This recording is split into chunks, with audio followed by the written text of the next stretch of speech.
it all starts with a teacher creating a site. So you're definitely going to go to Google Sites, go to Create, and of course then you would pick your template.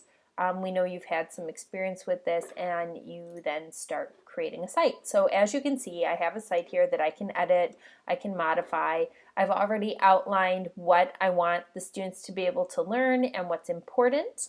And so when I'm ready to make a template, I'm going to go to More, then I'm going to go to Manage Site.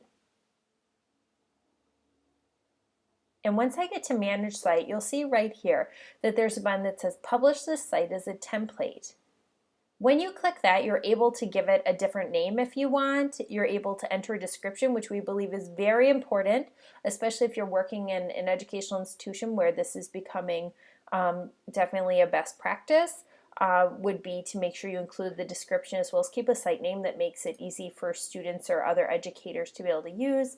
Definitely categories, there's some different options there if you ever wanted to look into what those are depending on what your project is. And then it'll become a part of your domain, so you'll have a lot of great changes. Some things to keep in mind are that when you can always update your template. So for example, like here's another one that we've worked on with Spanish 2 for our Cultural Fables project. If I'm the teacher and I'm going through and I'm like, oh no, I forgot to add something for standards, or I would like to modify something, you can always go back and make those changes, and those changes will automatically show up on your template in the gallery.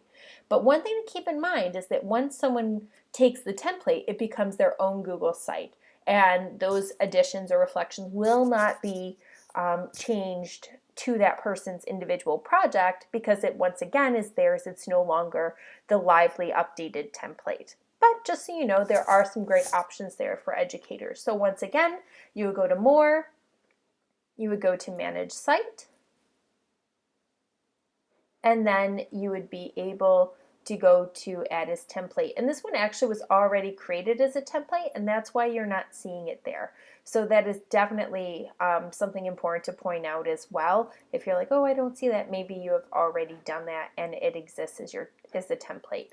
A way to do that, once you're already signed into your domain, like you can see I am here, you can go Google Site Templates. So for example, create new site, you can always choose from template and find more there. So what you'll see then is you can, if you're in a public account, you can see public ones.